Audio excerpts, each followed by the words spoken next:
هغه ښار چې د سترو بدلونونو کیسې لري، داسې کیسې چې د ټولې سیمې بڼه یې واړوله. له همدې ځایه د هغه د شخصیت کیسه پیلېږي چې نوم یې د تاریخ پر مخ د تل لپاره لیکل شوی دی.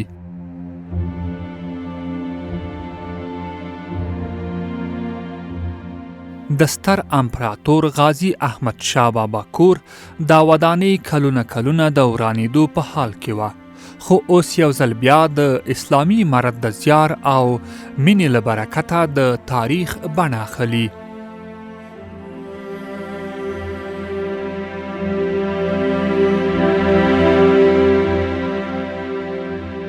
سلامونه دوستانو، په دې هیله چې روغ جوړ به ویاستئ. موږ نن د لوی احمد شاه بابا کور ته راغلي یو. هغه بابا چې سمرقند، بخارا، د ایران ګڼې سیمې او ترڅنګ یې تر هند فتوحات درلودل. د ده کور به په تاسو باندې ننداره کړو چې څه ډول کور یې و او له دغه ځای څخه یې د فتوحاتو لړۍ تر هند او تر ډهلي پورې غځوله. راځئ د ما سره یې ننداره کړئ.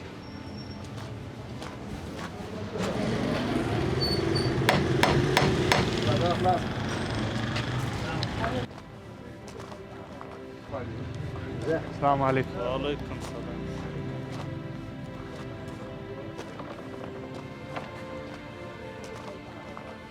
السلام علیکم. السلام علیکم. گرامی خوش آمدید.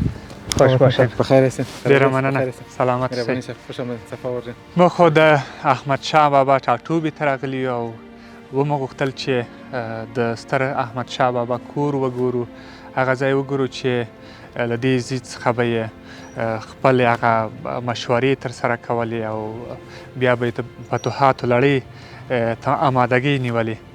نو مهرباني وکړئ چې لاړ شو او د احمد شاه بابا کور راباندې وګورئ. در قدم اول شما را خوش آمدید میگم. شما را همکارای تکنیکی شما را به خانه احمد شاه بابا شما را بسیار خوش آمدید میگم. ان شاء الله ما در خدمت شما هستیم. مهربانی صاحب.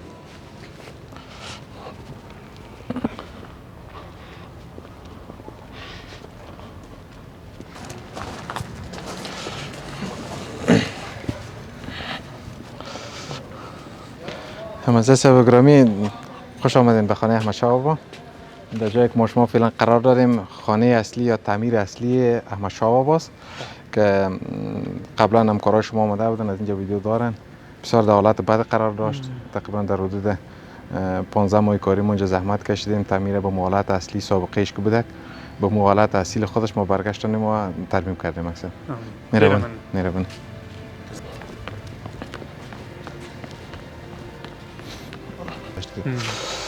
په ټوله کې انجینر صاحب خپله د احمد شاه بابا کور پخوا نه و لیدلی. نو د هغه د کور جوړښت به مو ګورو او تاسو به معلومات راته وایئ چې کومو برخو کې تغیرات نوي راغلي دي او ترڅنګ یې مرمت په کوم شکل باندې شوی دی.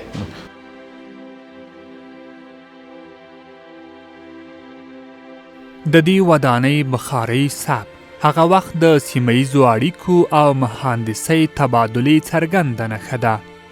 له بخارا راوستل شوي مهندسان او افغاني کاریګرو په ګډه داسې ودانۍ جوړه کړه چې تر نن ورځ یې تاریخي ارزښت ژوندی دی.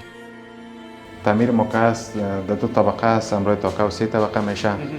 در منزل تاکو که است، منزل پایین است، تنها یک هال است و یک حوض داره. بود ما شما میبینیم در منزل اول هم از در 2 طرف تعمیر ما شما بر منزل 2 راه زینه داریم و در منزل اول 2 اتاق اساسی داریم، 2 اتاق کمکی ما شما داریم و این هال است یا سالن ما شما برش میگیم سالن است که از تعمیر و منزل دوش هم رقمی یک باز میبینیم ما شما 2 طرف که زینه بالا شد گفتیم 2 اتاق اساسی دارن، 2 جای اتاقای خورد دارن. به احتمال زیاد گفتم میتونیم که جای مشاورین بوده کسایی که بله در نظر گرفته بودن برش. و این خود سالن مرکزی است که ما شما فعلا قرار داریم. وقتی که ما آمدیم کار شروع کردیم و یک چیز نگفته نمونه که تعمیر که از سبک بخارایی است که احمد شاه بابا وقت خودشون حیات بودن که تعمیر ساخته شد و مهندسین یا نفرای مسلکی که بودن از بخارا آورده بوده جای جور کردن به کمک کارگرها یا استادای مسلکی که از خود افغانستان ما شما بودن به کمک همکاری از اونها جور شدن. دغه ځینې برخې تورې پرېښودل شوي دي، یعنې شاید د پخوانی رنګ وي که نه، همغه پرېښودل شوی علت یې څه دی؟ بعضی قسمت‌ها را که شما مشاهده میکنین که رنگ تاریک‌تر نسبت به سفیدی که بعضی قسمت‌ها کار شده، اونا افزارهایی است که از دوره خود احمد شاه باقی مانده بود. بعد از تراشکاری ما اونا ثابت بودن و قابلیت حفظ داشتن که ما او را حفظ کردیم و این در آبادات تاریخی افغانستان بسیار از ارزش خاص برخوردار است. و این افزارهایی را که شما می‌بینید از جمله افزارهایی است که بسیار نادر است در سطح افغانستان ما. شما که در بسیار جای کم اگر یک رقم افزار کار شده باشه.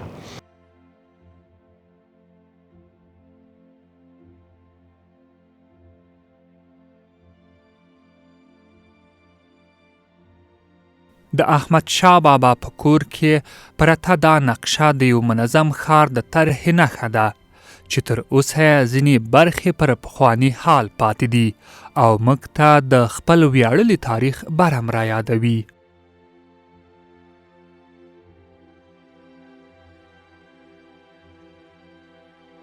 این نقشه مشار است تا دوره احمدشاهی که جور شده و 4 طرف از این با شکل خندق کنده بودن. شکل خندق بوده که هاوی ویلا میکردن پر از او بود و نقطه مرکزی از این شما 4 سوی فعلی که ما شما میگیم 4 سو بوده که بود سر از او سر پوشیده بوده. این نقشه در سال 1880 توسط خارجی ها از قندار نقشه برداری شده بود و بالاخره ما دانستیم که بعدیز بیاریم و اینجا به نمایش ما چیز کردیم.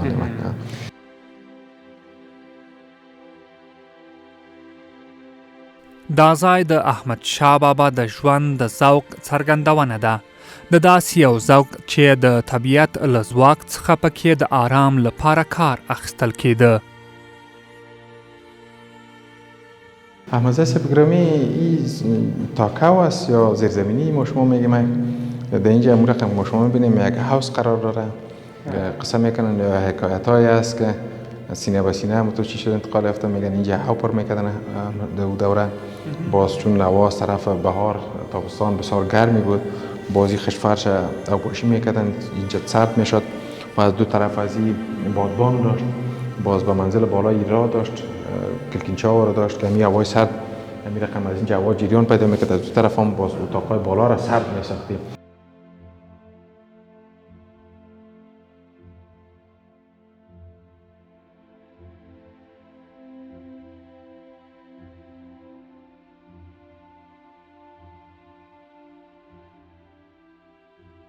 له دې لوړ ځایه موږ د ودانۍ د مرکزي چت ټول جوړښت ګورو. ګنبده او کټارې د هغه وخت پخوانی معماري څرګندوي. دا همغه د گنبده ده. گنبد اصلی خودی که بود احمدزاده صاحب گرامی توان برداشت بار دیگر را نداشت. ما باز تصمیم به این شد که گنبد اصلی سابقه خودش باید به مو حالت سابقه حفظ شود. دیگه گنبد اگر از ما دور دادیم اما هم په خپل حالت باندې پرېښی او با حالت سابقه خودش حفظ شده و دیگه گنبد ما دیگر رزی با فاصله تقریبا 20 سانتی یا 30 سانتی دورتر دیگه گنبد بالا کردیم سرش که با مو حالت خودش باندې مشکل را نشي او رنگ نشي. بله چون توان بار اضافی دیگر نداشت.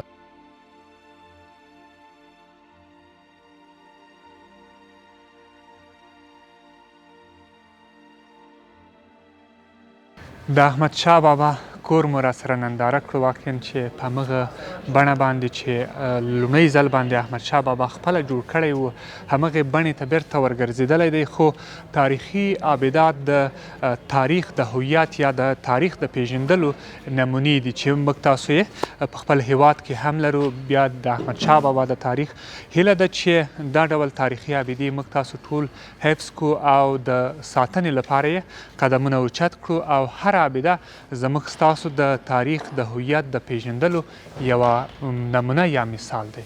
تر بلې دا ډول خپرونې د الله په امان.